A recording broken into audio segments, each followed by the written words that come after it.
Viva Voz, com Vera Magalhães.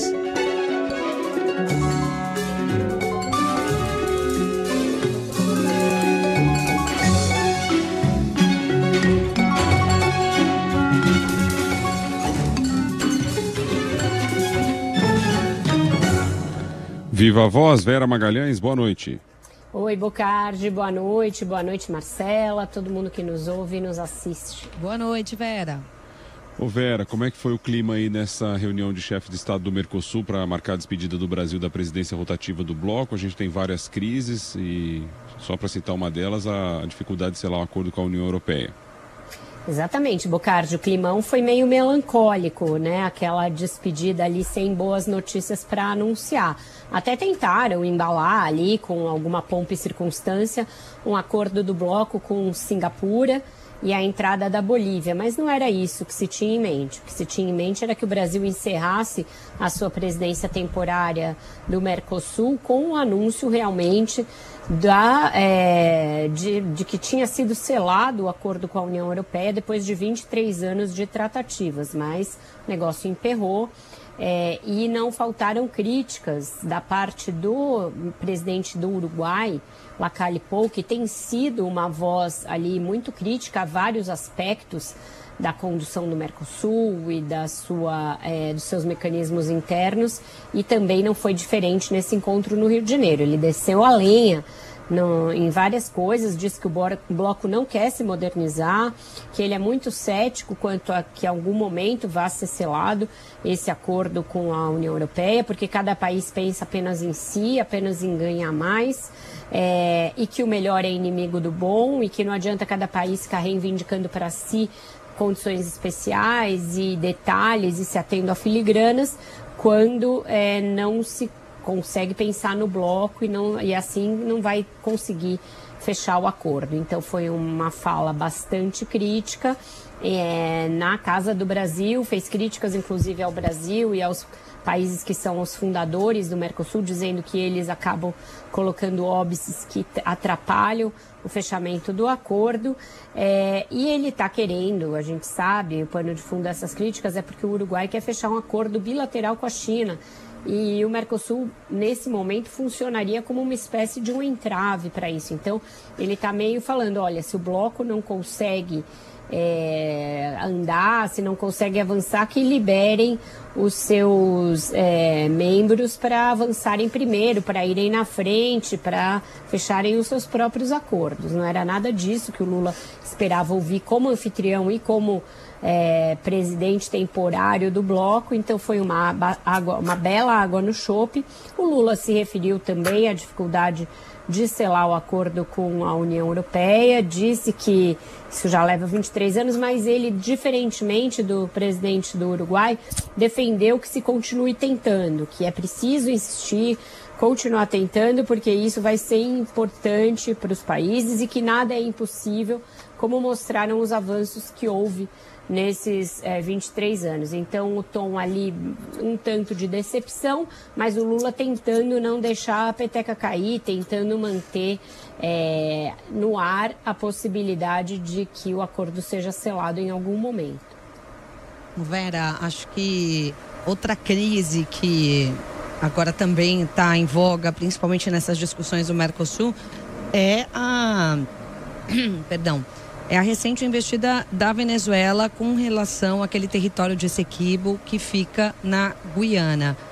Hoje o presidente Lula falou sobre esse assunto, os Estados Unidos também começaram a dizer que vão fazer sobrevoos ali na região. Essa questão vem escalando e é uma preocupação para os países integrantes do Mercosul, né? Certamente vem escalando, Marcela, desde as últimas semanas, escalou no fim de semana, quando a Venezuela fez aquele referendo e que aprovou por larga maioria a ideia de uma anexação desse território da província de Essequibo, que é um território enorme, equivale a maior parte do território da Guiana, equivale à área de muitos estados brasileiros, de outros países europeus, e é justamente a região do país mais rica em recursos minerais e, sobretudo, em petróleo descoberto relativamente recentemente. O Brasil e o Mercosul estão preocupados com isso e querem fazer uma espécie de intermediação, uma espécie de mediação entre os dois países, com a ajuda da CELAC, da Unasul e de outras entidades multilaterais aí da região.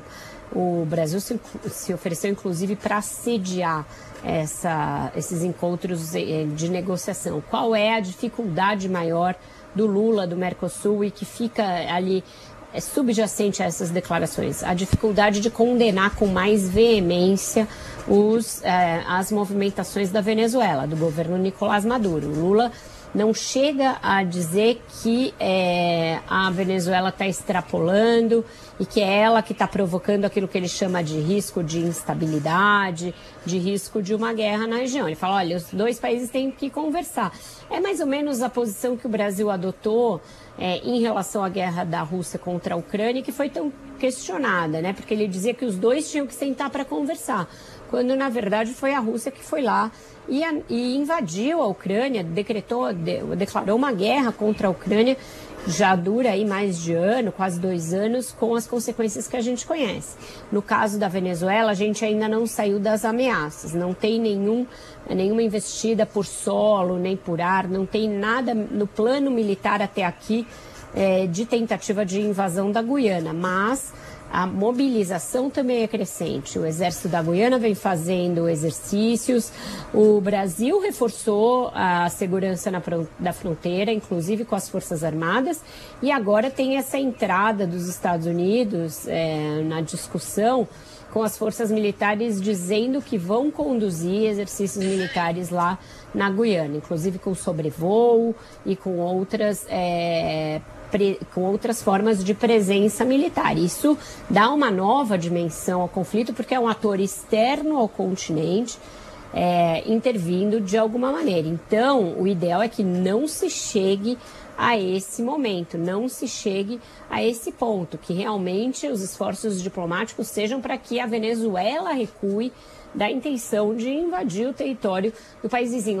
Mas lá em 1960 foi feito um acordo nunca executado de que esse território pertence à Venezuela. Então que se volte às cortes internacionais para que alguma delas arbitre essa questão e se aguarde o tempo dessa arbitragem, não um referendo unilateral por parte da Venezuela e que pressupõe, que deixa subentendida a possibilidade de uma anexação por via militar, porque isso leva a disputa para um outro patamar com o risco real de uma guerra aqui no continente. Para chegar na Guiana, necessariamente a Venezuela teria de passar por território brasileiro, então já é mais de um país que teria a sua soberania territorial violada caso o governo Maduro resolva enveredar por aí. Então, é urgente que seja feita essa mediação.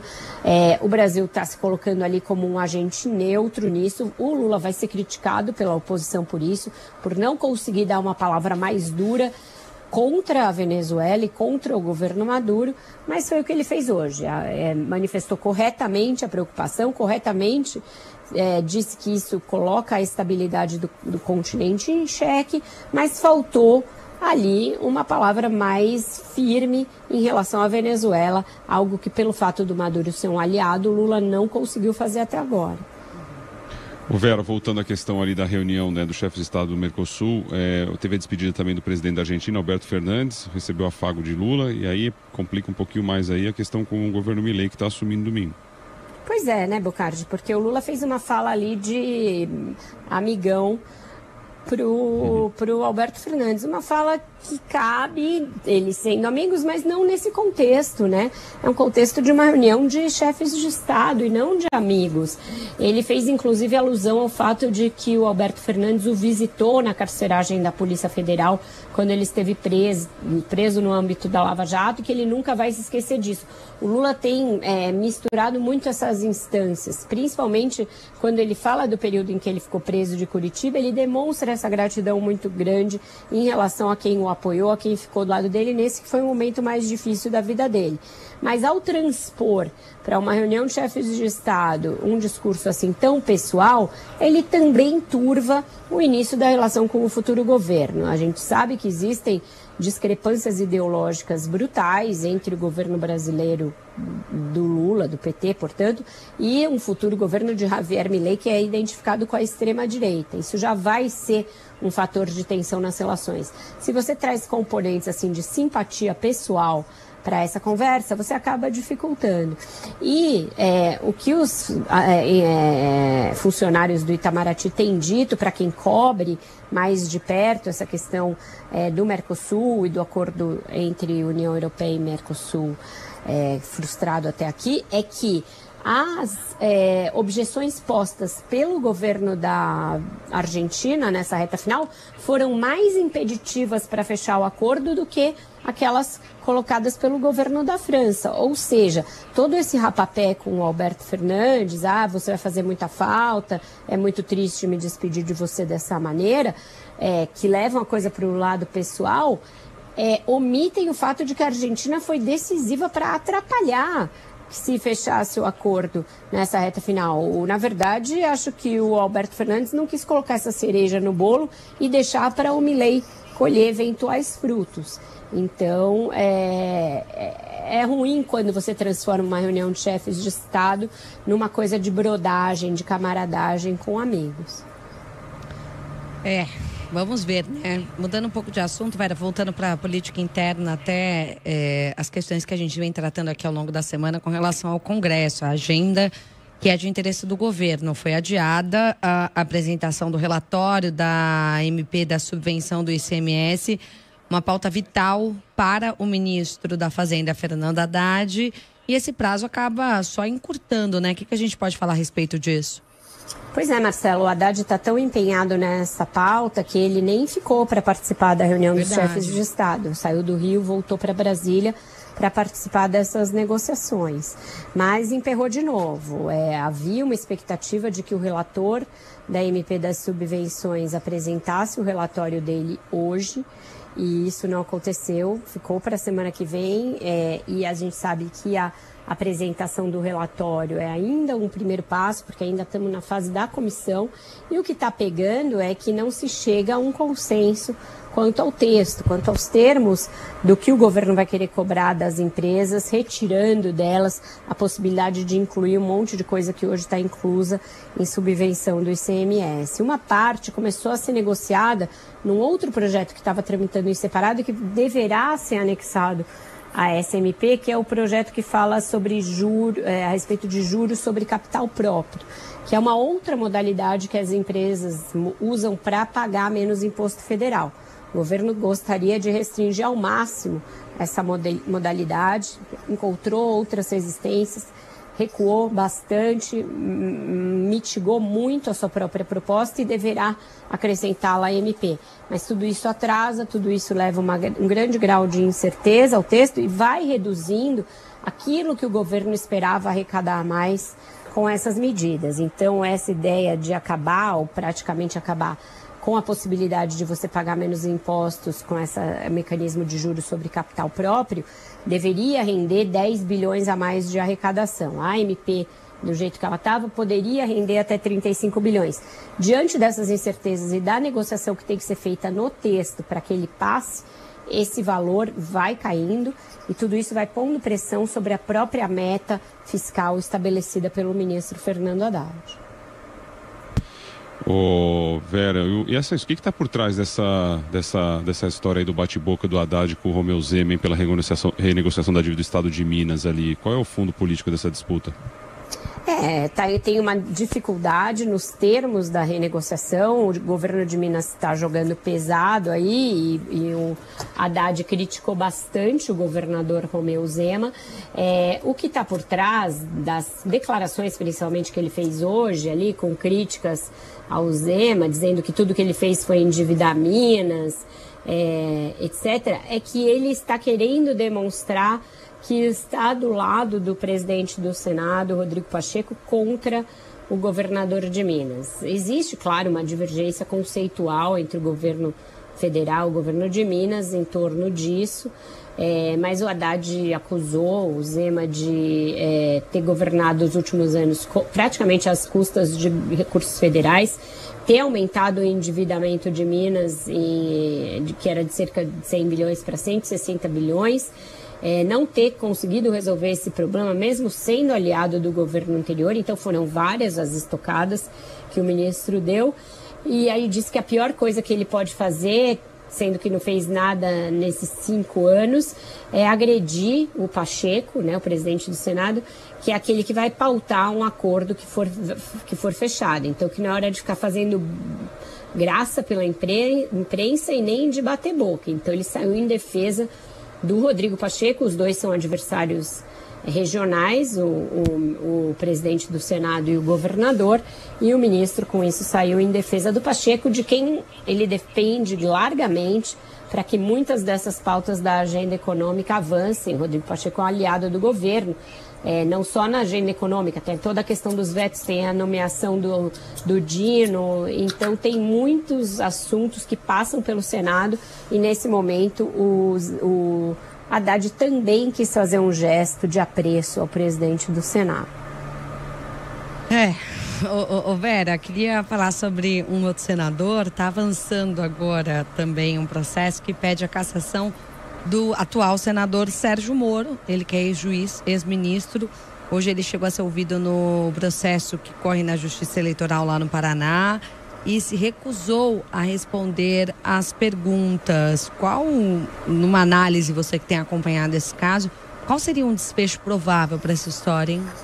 Olha, todo mundo que acompanha esse caso mais de perto, sejam juízes, sejam procuradores, sejam os políticos que têm demonstrado muito interesse nesse caso, Marcela, apostam que o desfecho mais provável é a cassação mesmo do mandato do senador Sérgio Moro. Ele está sendo processado aí numa ação que foi movida pelas coligações tanto do PT quanto do PL, do ex-presidente Jair Bolsonaro, acusado de abuso de poder econômico, abuso de poder político por gastos na sua campanha ao Senado no ano passado. Eles alegam que ele tentou driblar a lei eleitoral em vários movimentos, quando ele desistiu lá de concorrer à presidência da República, que ele teria cedido gastos naquela ocasião, que ele também teria burlado a lei eleitoral ao migrar do Podemos para a União Brasil na reta final. Então tem várias acusações. Tem um gasto de pré-campanha que está sendo atribuído a ele de 6 milhões e 700, quando o limite era só 4 milhões. Então, todo esse pano de fundo, toda essa argumentação é considerado bastante consistente por quem acompanha o processo, e já existe uma disputa, inclusive, por quem vai ser candidato, caso ele tenha de fato a candidatura, o mandato, portanto, cassado, e essa vaga no Senado se abra. A presidente do PT, Gleisi Hoffmann, que hoje é deputada federal, seria, por exemplo, candidata a essa vaga aberta pela cassação do Moro, que é considerada provável. Ele hoje só respondeu a perguntas do juiz, não quis responder a pergunta dos advogados das coligações e nem as perguntas do Ministério Público, das partes, só do juiz.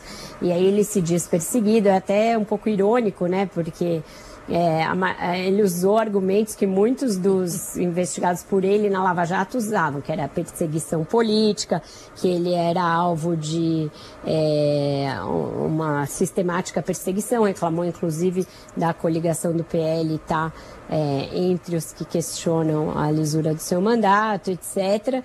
E aí ele disse que ele tinha que reforçar os seus gastos com segurança, porque ele era muito visado por ter sido juiz da Lava Jato, que por isso ele requeria carros blindados, mas que isso não trazia a ele nenhuma vantagem na disputa, nenhuma vantagem competitiva em relação aos adversários. O desfecho deve estar para acontecer, e muita gente, como eu disse, aposta que vai terminar com a cassação dele, que não é final. Ele tem como recorrer ao próprio TRE e depois fazer recursos ao TSE. Então não é uma coisa para um desfecho imediato, mas é considerada remota a chance dele ser absolvido nesse processo.